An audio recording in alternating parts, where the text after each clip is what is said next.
달러 강세가 너무 길게 가파르게 진행이 되니까 다들 걱정들이 많으세요. 그래서 이번 시간에는 달러 강세는 어떠한 문제들을 만들까라는 주제로 이야기를 해보도록 하겠습니다.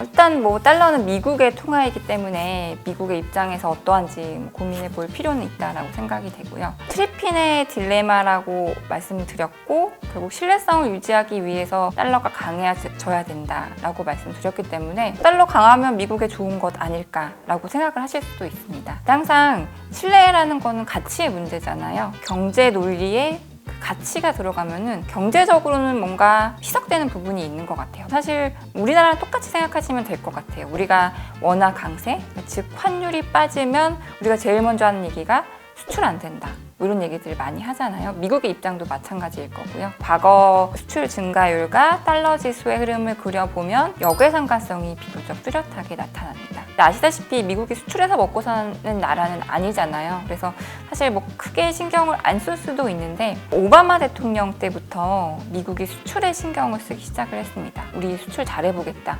이런 얘기들을 하고 있고 물론 지금 물가 때문에 수출은 별로 신경 안 쓰고 있는 상황이긴 한 것 같지만 어쨌든 물가가 좀 진정되면 또 미국이 달러 강세에 대해서 고민해보는 시점이 오겠죠. 또 하나는 세계 경제가 글로벌화 되면서 미국 기업들이 돈을 미국 내에서만 버는 게 아니라 해외에서도 많이 번다는 것입니다. S&P 500 기업들의 한 30% 정도가 미국 외 지역에서 수익이 나고 있거든요. 이게 뭐가 문제냐? 예를 들어서 나는 유럽에 가서 열심히 물건을 팔았어요. 근데 유로가 너무 약해져 버린 거예요. 우리 달러로 바꾸니까 얼마 안 돼요. 그러니까 다국적 기업들의 수익성이 달러 강세로 인해서 약화될 수 있거든요. 경제적으로 미국의 좀 부정적인 요인들, 물론 신뢰성이라는 가치는 얻을 수 있지만 경제적으로 부정적인 부분들이 있다라고 볼 수 있을 것 같습니다.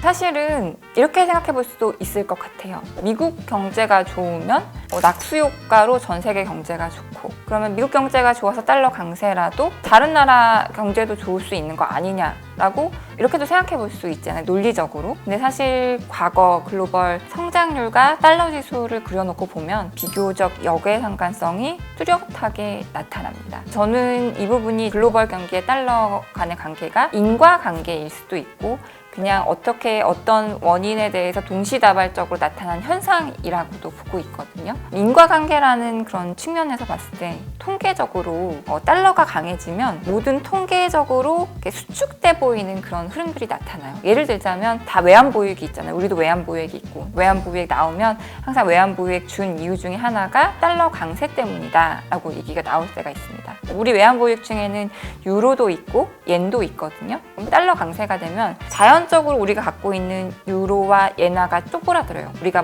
팔거나 사지 않더라도 그냥 가치가. 그래서 이게 외환보유액만 달러로 표시되는 게 아니라 수출도 글로벌하게 달러로 표시가 될 수 있고 글로벌 교역량도 달러로 표시가 될 수 있거든요. 달러 강세로 되면 자연스럽게 지표들이 쪼그라드는 그런 현상들이 나타날 수가 있고요. 두 번째는 이제 달러 강세의 원인이 무엇이었느냐에서 나타날 수가 있는데 대부분의 달러 강세기는 미국이 금리를 올린다고 다 달러가 되는 건 아니지만 모든 달러 강세기에는 미국의 금리 인상이 있었거든요. 금리를 올리게 되다 보면 아무래도 결국은 돈이 전체적으로 없어지는 거잖아요. 미국만 없냐? 미국 따라 올리느라고 다른 나라도 금리를 올린다. 그러면 돈이 전체적으로 없다. 전체적으로 실물 경기에 돈이 안 들어올 수가 있죠. 달러와 실물 경기의 이 역외상관성이 어떻게 보면 금융이 발전하면서 더 확연해졌다라고 저는 느껴요. 왜냐하면 금융이라는 거는 돈의 흐름을 더 빨리 반응을 하거든요. 달러가 강해지는 것, 그러니까 미국이 금리를 올리면 금융시장 전체적으로 뭔가 혼란스러워요. 그러면 그 부분이 또 실물 경기에 영향을 주고 그래서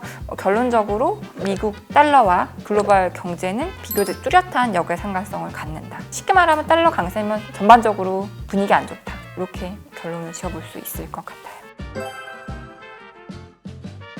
요새 이제 달러가 워낙 강하고 올해 시장을 보시거나 나이가 드신 분들은 위기 온다. 분명히 위기가 온다라고 이야기들을 많이 하세요. 그도 그럴 것이 사실 과거 두 번의 달러 강세기, 80년대 초중반의 달러 강세기, 그 다음에 90년대 초중반의 달러 강세기에는 위기가 있었거든요. 첫 번째 달러 강세기에는 멕시코 위기. 아무래도 그때 70년대 오일 쇼크가 있었고 돈이 그래서 산유국들, 원자재 부국들로 돈이 많이 들어갔어요. 그러면서 결국은 미국이 금리를 올리니까 그 나라 중심으로 돈이 막 빠져나오고 그러면서 이제 이 나라들이 흔들렸거든요. 멕시코를 시작으로 해서 남미 전반적으로 위기가 발생을 했었고요. 90년대에는 뭐 멕시코 데킬라 위기를 시작을 해서 우리 IMF 위기도 그때 경험을 했죠. 아시아 외환위기, 그다음에 러시아 모라토리엄, 그다음에 브라질 평가 절하, 막 엄청난 위기들이 많이 있었어요. 그럼 이제 우리가 위기를 볼 때 달러 강세 자체가 문제는 아니에요. 결국 이전의 약달러기에 어떠한 흐름들이 있었는지가 사실 더 중요하거든요. 보통 이제 달러 약세기에 유동성이 많이 풀린다라고 말씀을 드렸거든요. 결국은 위기라는 것은 돈이 많이 들어가는 곳에서 빠져나올 때 위기가 발생을 하는데 안 뛰어나고 안 좋은 자산인데 돈이 많이 들어갔어요. 그랬을 경우에 돈이 갑자기 나오면 실체가 없는 거죠. 별 실체가 없는데 돈이 막 들어가서 얘가 좋은 것처럼 보여졌는데 결국은 돈이 빠져나가고 나니 실체가 없더라. 그러면서 위기가 발생을 하는 거거든요. 그래서 결국은 이 달러 강세 자체보다도 이전 약달러기의 돈이 어디로 또 괜찮은 곳으로 들어갔는지가 중요한 포인트라고 볼 수가 있습니다. 신흥국으로 돈이 어떻게 들어가고 나왔는지 차트를 통해서 보실 수가 있는데요. 그 패턴이 상당히 뚜렷한 것을 보실 수가 있습니다.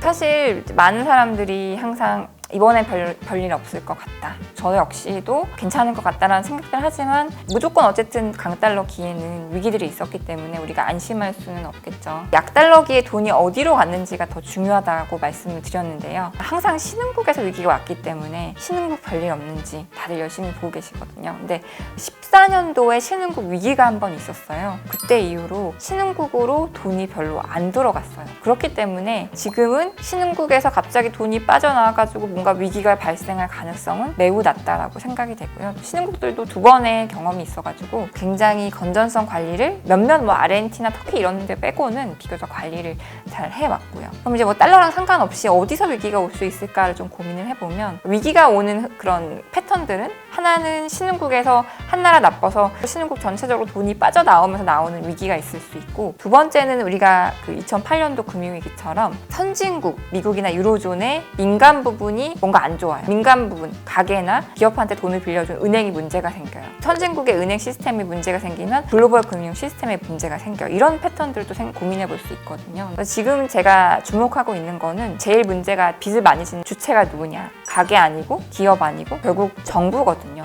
정부들이 코로나 때문에 또 안 그래도 빚이 많은데 엄청나게 빚이 늘어난 상황이에요. 이렇게 얘기하시는 분도 있을 거예요. 일본 봐라. 빚 저렇게 많은데도 일본 정부가 아무 문제 없다. 제 생각에는 물가가 너무 낮았기 때문이고요. 물가가 낮으면 금리도 낮고 그러면 정부가 지불할 비용도 낮다는 얘기인데 지금 보시면 일단 물가가 높은 상황이고 계속 기준금리를 올려야 되는 상황이고 그러다 보니까 장기금리도 올라가고 정부가 지불해야 될 이자 비용들이 계속 늘어나고 있어요. 최근에 나타난 영국의 그 트러스 총리가 돈 막 쓴다고 하니까 영국 장기금리 올라가고 막 불안한 그런 양상들이거든요. 우리가 앞으로 봐야 될 거는 선진국들의 정부가 아닌가. 지금은 물가 때문에 긴축한다고 하지만 결국 경기 나빠지면 또 돈 쓰려고 막 노력할 거거든요. 그러면 재정국가 늘어날 거고 결국은 그럼 선진국의 정부의 위기를 우리가 무엇을 보고 판단할 수 있겠느냐? 결국은 장기금리. 그 70년대, 80년대 초까지 미국의 대인플레 시대 때 미국의 장기금리가 막 계속 올랐어요. 그때 보시면 주식도 못 올랐었고 정부들은 사실 지금만처럼 빚은 많이 없었죠. 지금 정부가 너무 빚이 많기 때문에 선진국 정부발 불안이 유발될 가능성 이 부분을 저는 중점적으로 최근에 보고 있습니다.